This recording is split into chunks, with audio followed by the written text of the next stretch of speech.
Right, really.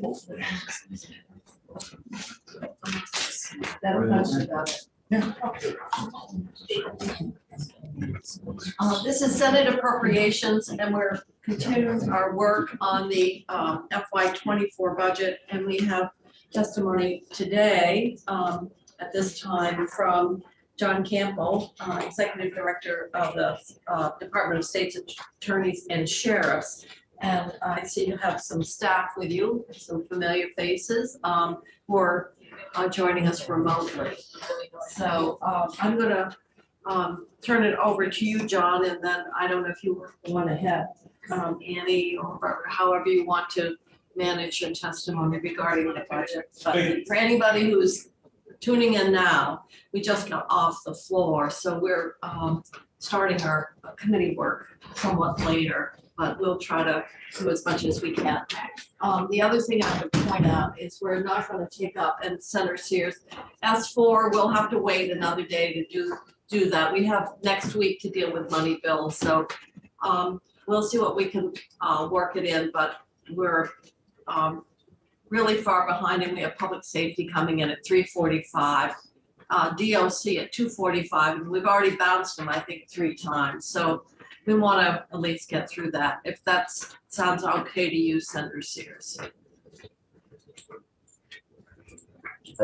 Maybe tomorrow we can find some time. Yeah, that's my goal. Okay. All right. So why don't you start? Thank you, Madam Chair. John Campbell, Executive Director of State Attorneys and Sheriffs. I will try to make it very quick because I do understand the time constraints. I came over specifically today rather than appear remote, not only to see you all, say hi, but we have, I think it's a request that you haven't seen come from us in at least since the time that I've been representing this department. We try to always stay within the governor's recommend, and always cognizant of the difficulty in the appropriations process and the monies available to the state. But this year we are facing a crisis situation. In my mind, we've lost so many people from our department, both state's attorneys, deputy state's attorneys, and also victims advocates and other clerical personnel, because of the workload pressures, other issues that are happening that just don't allow our people to have any sort of downtime, and even the training that is really not only just necessary, but it's required under our professional rules of conduct. And we have labored, as I mentioned before, most of our people have caseloads of upwards of 300 cases. Now, and that just, I can't tell you the pressure that puts on, and we're not able to really do the job that we're supposed to. It's not, everybody thinks that we're there just to come in and get conviction, put people in jail. That is not true. That is just absolutely not true. Our job is to make sure that justice is done. And the only way you do that, especially with some of these cases, when a criminal charge comes in against somebody, it's my belief, and it's a belief of our department, that our people have the obligation to make sure that, number one, they've got the person, we know what the charges are, they're all legitimate charges. Then I think we have the obligation also to look beyond that. Look at the person and look at the individual who committed the crime. Why did they commit this crime? Is there something else we could do? We've this legislative body over the past 10 years has moved to try to reform the criminal justice system as we know it, in a positive way, to make sure that people have an opportunity to, if they've made mistakes or made bad decisions, to find other ways to be processed through the system. We've done, I think, an incredible job over that, our people have. And now we're in a situation where we've lost several of our attorneys to the Attorney General's office because their caseloads are so much lower than what ours are. And we also, it's interesting because with law enforcement, as everyone knows, law enforcement is having a problem recruiting folks as well. And that creates another problem for us, because what happens is law enforcement will bring a case to us, and we have to review all the case and make sure that they had the probable cause and they did what they were supposed to do. A lot of times when you have inexperienced law enforcement officers. We have to, we become basically tutors. And then we also have to ensure, okay, are we getting all of the facts that we need to make that decision? So that is being hampered because we only have so many hours in the day. And so in this request, we're asking for additional personnel to actually, it's not a Band-Aid, this is to try to shore up a foundation that's crumbling.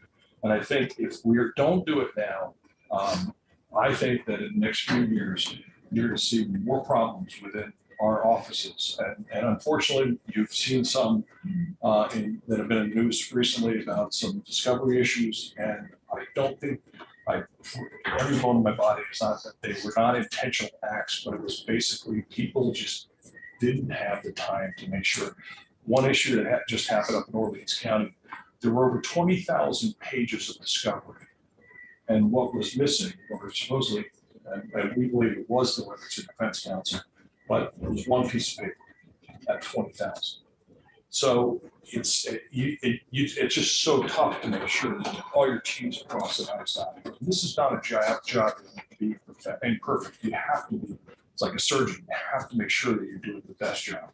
So we're asking that that the offices, I went through the different data sets, looked at all the caseloads.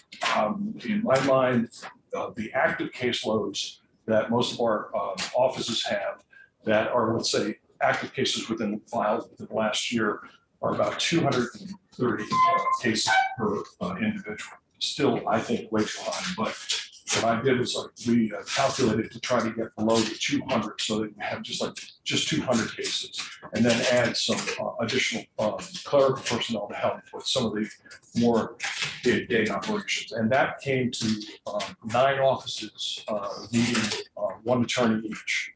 And then we had, I believe it's 9 offices for 150 Act, and this is out of 14 offices. And then also we did the administrative assistance, so legal assistance, which and again, just to wrap up my portion, and before I turn it over to Annie,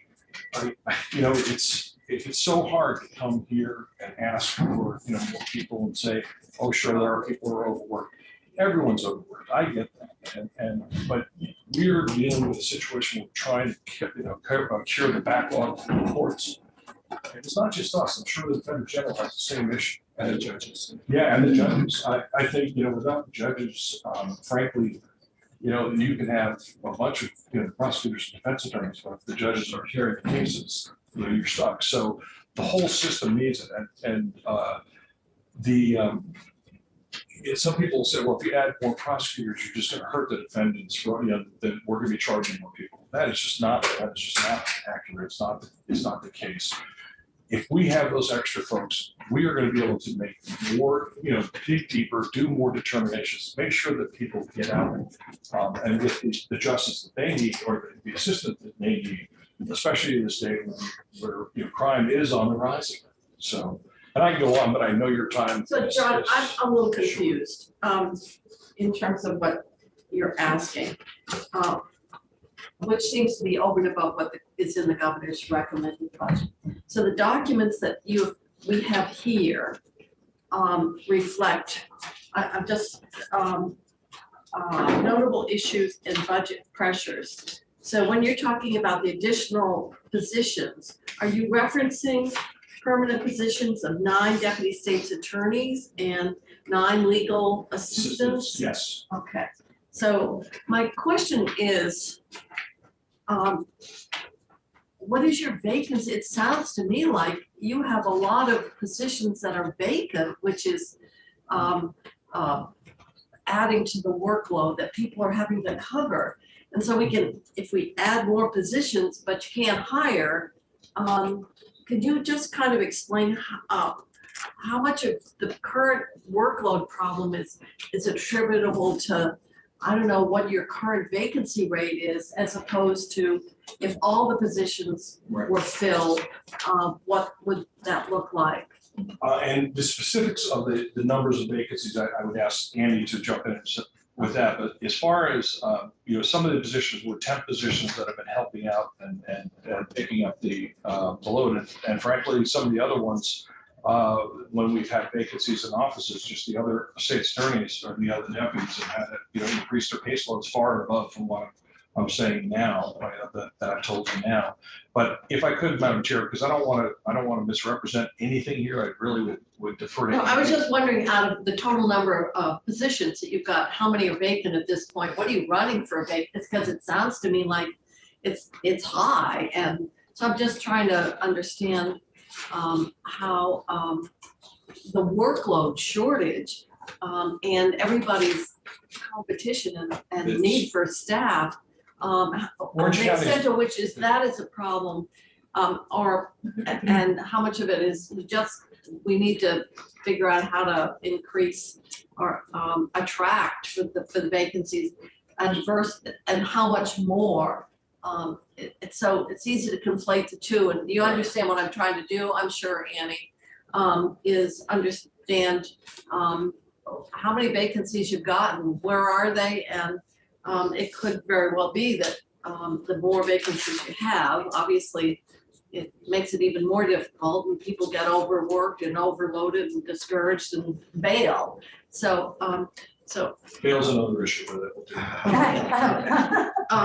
And so the sheet here would be that you're asking for a total of 18 new positions. I need to be clear on what the request is. I'm sorry. Okay. All right, Andy, you want to help us? Yes, good afternoon, Senators. Thank you, Annie Noonan, for the record. So in answer to your question, Madam Chair, there are currently 4 Deputy State's Attorney positions vacant. We have job offers out on, I think, at least 2, and we're hoping that those will be filled very soon. So when John is talking about the pressures, really what I want to point out 2 things. One is, first, thank you for in FY22, you all gave us positions, a combination of limited service and temporary positions that has really helped us greatly. That money is one-time money that will go away. You provided it to us as ARPA money. The Finance and Management Commissioner converted that, some of that to, actually all of it to State General Fund. We are very excited about the fact that that has helped us keep the work towards clearing the backlog going forward. You will see 2 things in this budget, I think, that are really important to note. You will see a request coming probably from the House Appropriations Committee to allow us to take those temporary positions and convert them to limited service for the duration of the money. Part of that is because it's really difficult to recruit. We are in the, basically, I want to say almost like a hiring crisis with insofar as you know, the workforce is, it's not an employer's market. So I think we're doing well, but giving us, converting those temps to limited service would allow us to make sure that the person has health insurance and some benefits in state government. Those positions will go away when the money dries up, and we know that, but it has been a lifesaver. So number 1, thank you. That was in FY22. We're carrying that money forward. What we're asking for in this year's budget, as John mentioned, is 9 deputy state's attorneys. And in the sheet that I sent into Andrea, you can see where we would put them. 9 legal assistants, those would be as permanent positions. The cost of that would be $2 million up basically for going forward for 24, and then probably incrementally after those years. And then under the victim advocates, we've asked for 7 permanent victim advocates at the cost of $764,000. So that's the big ask from us. We have not, in the past 5 years, we've had 5 new deputy state's attorneys. They were hired, I think, back in, actually since 2014, I think was the last time we added deputy state's attorneys as permanent positions. Our contract negotiations have gone very well with VSEA. We are now into our second contract. We've done those contract negotiations without any need for mediation or anything. We've had very collaborative negotiations on both of those. And I think that that has helped us with our recruitment efforts and retention efforts. But we definitely are in a situation where I can sit here and look at this list all day long, every day, as I do, as in part of my capacity of finances and recruitment and labor, and say that we definitely need positions. Our staff is under a lot of stress with the workload, and I know you hear that from everybody, and I get that. But we definitely need new positions in order to keep our head above water at most. And John has pointed out that a caseload of 350 cases for the attorneys and sometimes 600 and 700 cases for the victim advocates is just not sustainable. And that's why we did a deep dive. We went into House Appropriations, and I want to say somewhat with a spaghetti against the wall approach, and said, one of every position title for each office. And that obviously was 42 positions. And I think it was just really, it was not facetious. It was more like we really needed to start the conversation as to how desperate we were for new positions. We then really, really drilled down with numbers from the courts, numbers from our own staff, workload issues, and were able to identify if we were to get to a reasonable caseload number for our state's attorneys, our deputy state's attorneys and our victim advocates, what would that look like? And those are the numbers that are reflected in the nine new deputies, 9 new legal assistants, basically like paralegal types, which could help administratively and with case preparation, and 7 victim advocates. So the ask is about 2.8 million, and that's it would split up between 2 million on the state's attorney's budget and 764,000 on the victim advocate budget. The good news is we don't need any money for our special investigation unit. They're doing fine. And the sheriffs, I don't think, will need any additional money. We are negotiating our first contract for the deputy state transport deputies. Those negotiations are also going pretty well. I think the only increase that we may see will be in terms of some overtime issues, but we're doing well with both of those budgets. So I said to Barb, we really don't even need to talk about those. The information's on that short sheet. So the focus really at this point is from state's attorneys and victim advocates. Did you make this request to the administration? No. No, okay. So it's not as though they reviewed it and decided not to include it. It's done separately. Correct. What is the potential? We've heard from the courts, and they are talking about their workload and pressure. So whenever we do something within the justice system, that has collateral impact. And you've got a lot of cases, and you're going to be moving them, and where you move them to is probably the courts to a large extent, or diversion, or any of the other. A major move also, I have met with all of our state attorneys and asked them to take a serious look at the cases that have been older cases, and it just, the time, like what time they have to actually go through these cases. And I said, I don't care, you get to make time right now, look at it, because some of these, and Rutland's a good example.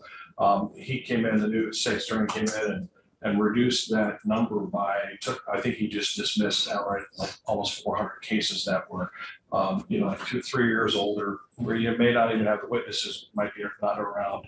And the problem with that, of course, is that the majority of these all have victims involved. And so it's kind of hard to all of a sudden just say, well, sorry, I just got too much work, so we're not going to, we're dismiss your case. And also businesses, if you look at there, like people say, well, just get rid of all the shoplifting. Well, some of the shoplifting, especially like Chittenden County, we know what's happening, and that has serious impacts.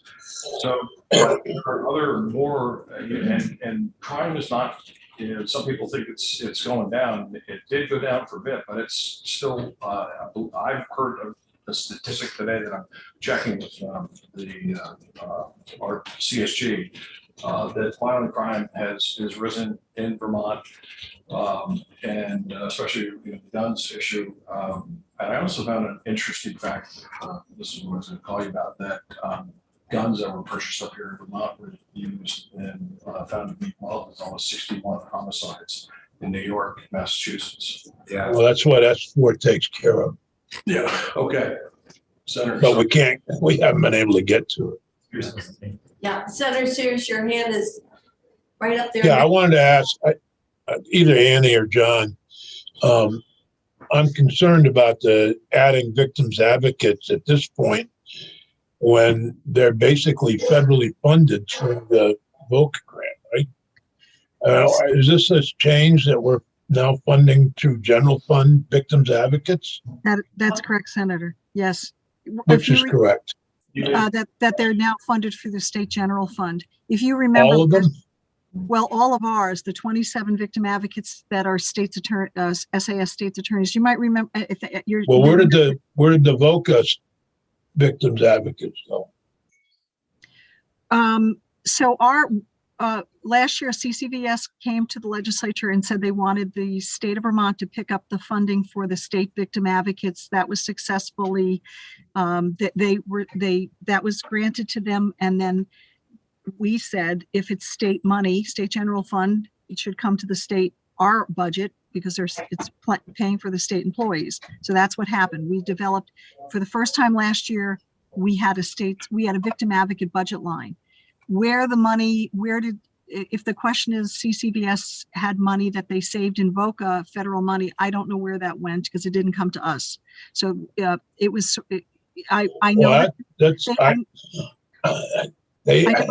I know that somebody's got that money. Well, I know the federal grants have been reduced, but they're still getting them. So I'm surprised to hear they're not going to the state attorneys. Yeah, no, that switch was made last year by the legislature at the request of CCVS, not our department. But there was concern about where the money would go. And that's correct. Said if we're putting general fund, it wasn't to backfill the federal grant. It was to go to the department here. So, correct. If you recall, the former but I think it was because the VOCA money was also inadequate, and we were having to supplement the position anyway. Yeah, but I'm trying to understand where the VOCA money went. Where is it going now? Well, who's getting that money? Well, we'll have to ask Jennifer Pullman, won't we?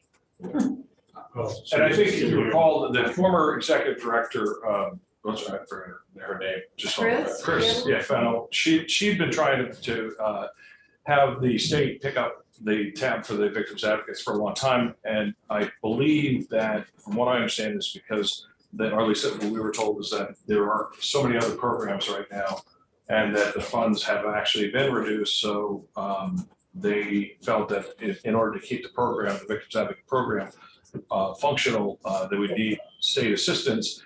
And so then it was decided, I guess, last year, or no, it was, I don't guess it was. No, but it's probably $1 million. And, $1 million may not be as much as it used to be, but it's still $1 million. We'll put that on our list and see if we can get the answer for that, Senator Sears, because that's a good question. If it in fact freed up VOCA funds to use other places, the extent to which that was reflected in the request we got from crime victims advocates yesterday. Yeah. Okay, we'll see what we can get a note to Jen on that, and also revisit how much general fund, in fact, how much VOCA funds got freed up by these positions getting paid for. But I knew we were having to supplement because every time there was a wage increase, the VOCA funds weren't there, and it was creating this horrible funding feud between the two offices historically. So this was that typical scenario where I remember when I sit here, I go, be careful of federal individuals coming in with their hands with money out to give to you, because at some point they're going to go away, and then we're going to be expected. Yeah, well, believe it or not, with the 10 billion that came through the state because of COVID, there are a lot of hands out at this point. I get that. Yeah. So, okay. And can I just say, just in closing, that I really do, we do not come here lightly to make this request. I would not do it to you all. Having been sitting where you're at, I understand the pressures you're under. This is something that I really believe very seriously, and that I think this will cause ripple effects all throughout the criminal justice system if we're not able to properly, and we won't be able to carry out some of the good work that you all have been doing, especially Senator Sears with his, with some of the formal measures and trying to divert some of these individuals and keep them out of the system. So I'm gonna, Dick, I think probably since your section of the budget, hopefully, when you start feeling a bit better, you can Yeah. sit down with John. Well, I hope so. I'm just worried that we got one new judge. That's what's been requested by the judiciary. But, you compare that with a number of new state's attorneys and how they're, number one, how you're going to hire these people anyway, with a shortage of lawyers.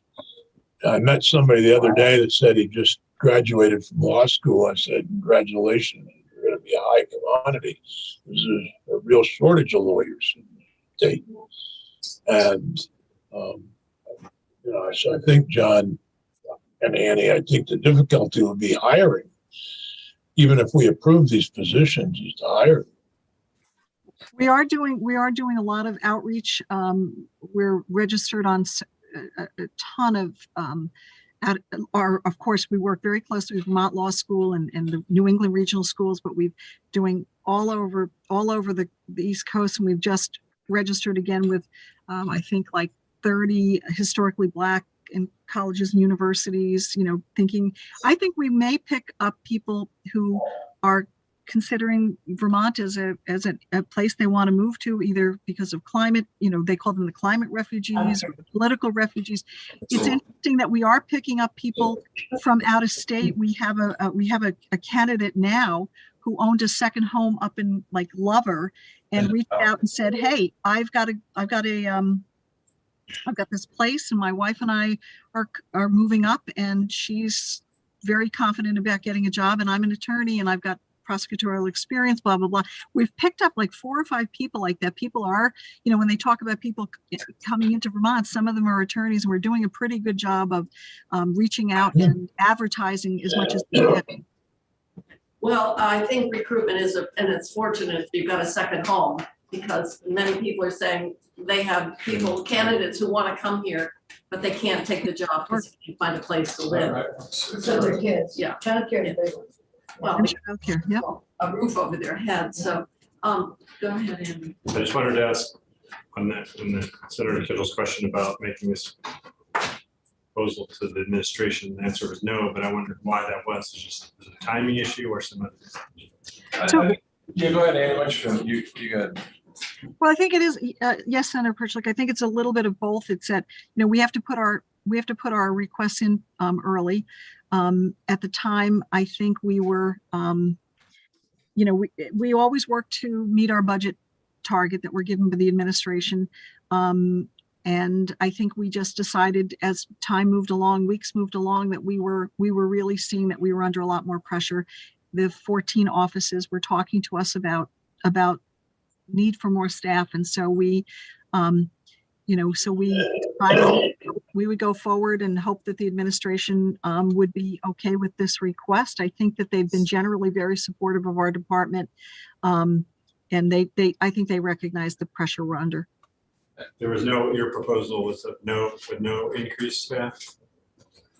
Initially with the administration, that is correct.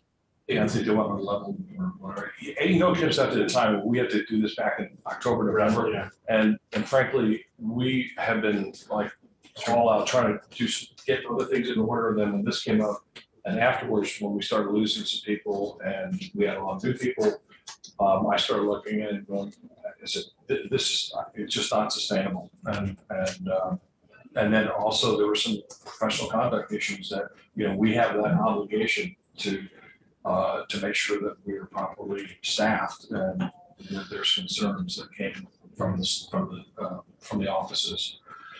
So, and we lost a lot of deputies. So right, and I assume in an election year, there's shuffling and people leave and come. And then we've had a couple people put on the bench, and yeah, so it's been. Senator Starr. Yes, I thought I heard somewhere, either Annie or John's testimony, that you have 4 vacancies at the present time. 4 deputies. And 4 yes. deputies plus 1 is out on sick leave or something, or is it? Do you have anybody out? I don't think we do. I don't think anybody out on long-term sick leave, no, Senator. We've got 4 vacancies in the deputies. I think we have 1 secretarial, SAS secretarial position vacant. And I think that's it right now, which is, I think is good in terms of our current numbers. But if you have 4 vacancies right now and you can't fill them, and you want 9 more deputies, that's 13. Well, we've got offers out on, I believe, at least 2 right now of 2 of the 4, and I think that the acceptances are coming. So I think by the end of, maybe by tomorrow, I don't know what deadline we gave them, but I think within a few days we may have 2 DSA vacancies. So we are able to we are okay with recruitment in terms of getting people in, particularly for the any permanent position. Yeah. Well, just wanted to check that. Yep. And we have, you know, we really believe in providing internship opportunities, whether it's, you know, for at different levels, you know, college students or law school students. And you know, it's a good opportunity for people to see the benefits of state government and public service. So I think that probably, Dick, maybe when you have maybe next week or whatever, you have Week an after. opportunity to meet in person with John and Annie and explore this further. In the meantime, we'll see if we can find out what the VOCA savings were from the transfer to the general fund for the positions, and how that money's been redirected. I expect it's probably been redirected to some programs or whatever, but we need to understand that. Other questions now? We're happy to meet with any of y'all individually, or if you have any other questions, I'm sure. happy to meet at any time. Okay, Thank you very much. all right. Good. Thank you, senators. Thank you. Be in touch. Bye-bye. Yeah, we'll be in touch. Are they required to take a breath? Yes, Is that a requirement? yeah. So, I'm trying to get back to my senatorial day, and, which wasn't really good. I know it's hard around here. I know. Well, Now that I it's have an a awful lot of fiance. meetings, but. yes. Congratulations. Yeah. All right, we are gonna move very quickly, and then DOC corrections is coming in. We have Chris Roof is here.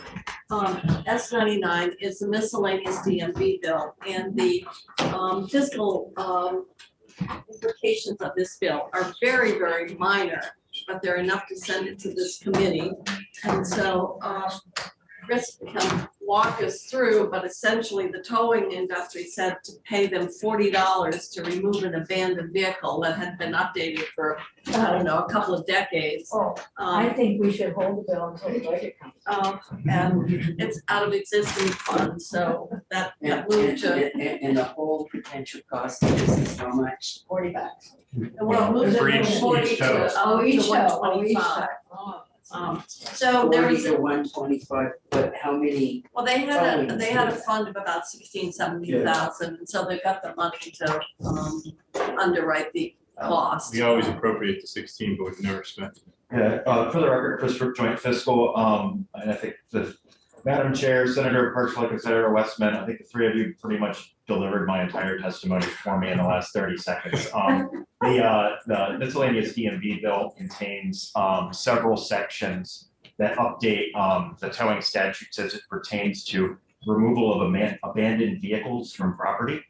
And the most significant change does involve that $40 statutory fee, where under current law, a towing company that responds to a qualified tow for an abandoned vehicle that fit the definition and didn't have to, had to have like no license plate on it and had to be on public It's not property. just illegally parked. These are Right. abandoned. We need to be clear. We're only talking about the vehicles that are abandoned, the When law license plate. enforcement is called. Exactly, and there's no license plate. So bottom line up front, fewer than 5 qualifying tows have submitted reimbursement in recent years under that $40 fee. I think the most recent years it was like 2 that qualified to pay.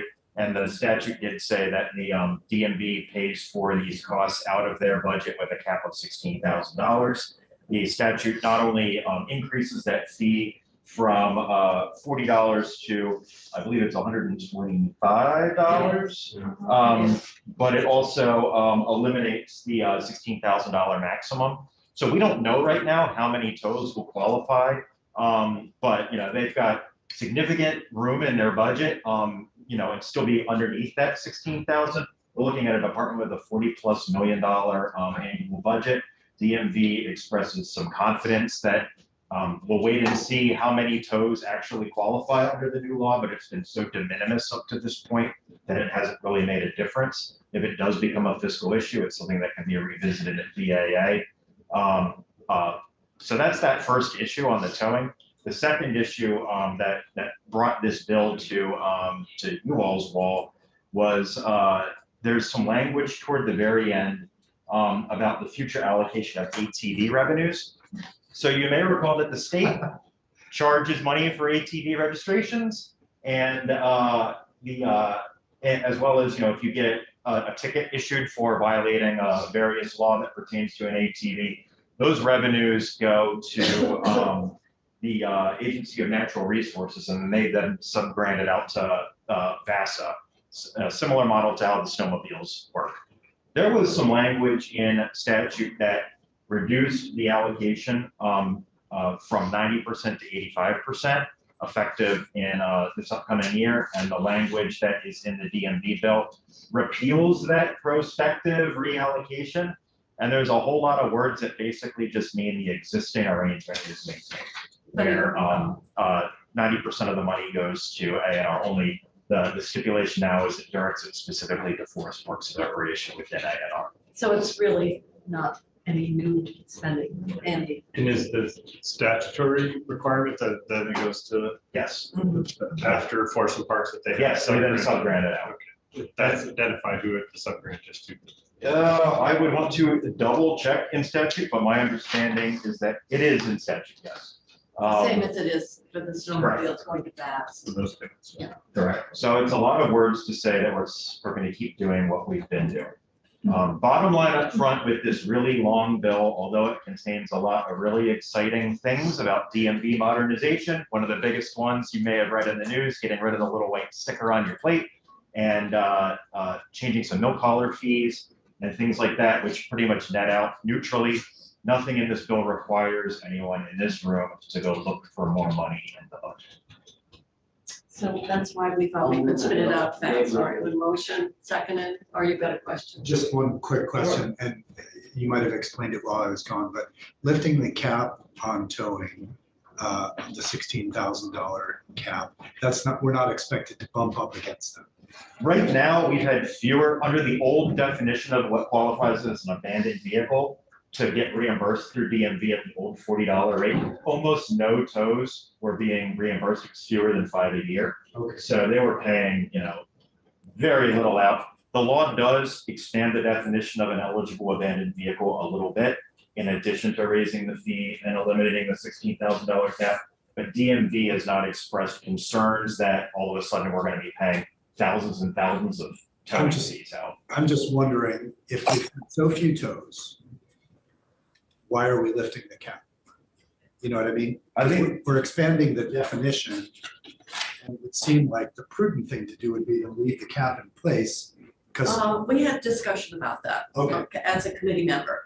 And we felt that if a company was going out as requested by law enforcement, that's the important thing. The state police or the sheriff saying this car it needs to be moved. So it's only under the conditions that an abandoned vehicle is being towed specifically at the request of law enforcement. And we felt that as a public safety, to cap out what should be the reimbursement and say we are going to pay for tow number, whatever, if we got to the 16,000, it was a basic public safety obligation, and that we should pay for that service that was being requested under those conditions. So it's a very narrow set of conditions, but it was like, how do you say, tow company, this accident or this abandoned vehicle occurred too late in the season, so you've got to tow it, we don't reimburse you. Yeah. We just felt that if we had a request that came from law enforcement that involved an issue of public safety, then we should pay for the service to protect the public. No, it makes sense. I just was wondering, because if it was 5 and it was $40, that's $200.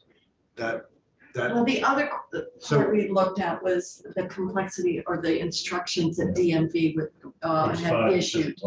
And, Right. So I guess I'm happy with voting for this on the understanding that we'll revisit if it looks like suddenly magically we're in the, we spike way over 16,000. Because I guess for most people, when they hear towing, they don't think about public safety. They think about getting towed in situations where they feel they shouldn't have been towed. and that's why it's so clear that we're talking about abandoned vehicles. Yeah. And we're talking about at the request of law enforcement. Yeah. And that's very different, because you're right, the general public is like, well, I had my car towed because it was after 2 a.m. or, If you know, you whatever. have a car on the interstate someplace and you can't get a hold of anybody to tow it, they have to leave. And I'll say a few things. The towers requested that it be on the request of a bunch of other people, but we said no, only law enforcement. And then also, nobody knew where the $16,000 came from, and it's just kind of like an accounting weirdness on their books that they carry this money aside, and so we just said it cleans up their books if anything. Yeah, Senator, I mentioned earlier that DMV has an operating budget of a little over $40 million. So this is a relatively small rounding error in their big picture. So that is it. And then we have a motion to move the bill favorably by Senator Westman. Seconded by. Further discussion, gentlemen on the screen, must be right at the edge of your chair. I'm at the edge of my chair because I'm reminded of a certain senator in a snowstorm on Valentine's Day having his car towed because it was in the snow. Oh, That was ordered by the police, so he would have to pay more, that certain senator who made the motion, I think. we wouldn't pay, because that isn't an abandoned vehicle. He'd show up to He'd get show up. He paid. Well, he abandoned his vehicle in the middle of a snowstorm. And for the record, Senator, we did, Senate Finance received extensive testimony on this anecdote when they considered the bill right before town meeting. Now, isn't it like a ship's captain? Can't you have your license stripped if you abandon a snowstorm? Well, I didn't get my answer to my question from Senator from Memorial. Well, you have to go back and look at the definition of what is an abandoned vehicle. I don't think that situation would have met that definition. And so that individual owner would be on the hook for paying for towing. Yes. For a vehicle to be abandoned, do the plates have to be missing, or what determines if it's abandoned? Well, it's all in the statute. It's now in the statute. That was one of the, Senator, that was one of the criteria of the old law that really made it very narrow, and why so many tows didn't qualify for reimbursement under the $40 rate was because the plate did have to be removed. So I think that obviously there's plenty of vehicles that may be abandoned and still have a plate on them. So this that restriction, I believe, was removed by the bill. They're basically abandoned if nobody shows up to get them. And they can't collect the money from. And it's a period of time you have to wait. So it's not as though you can tow and get your money the next day. So we have a motion to move this favorably, a second. Any further discussion? Otherwise, I'll have the clerk start clerking. Burley, Yes. Lyons, Yes, Birchler. Yes. Sears, Yes, Star, yes, Westman's yes, Mitchell. Yes. Ms. Mitchell, the reporter. Well, why don't we, because you're the reporter, is Tom the reporter and transit? Tom's a reporter. Tom's the official reporter, but I'm taking half. I don't know, I think this is Tom's, but he can't report this, so. Doesn't matter. Well, Senator Lyons. Yeah, right, yeah. we have no amendments, so there's no. We have no amendments, so there's nothing to report. We'll have Andy do that.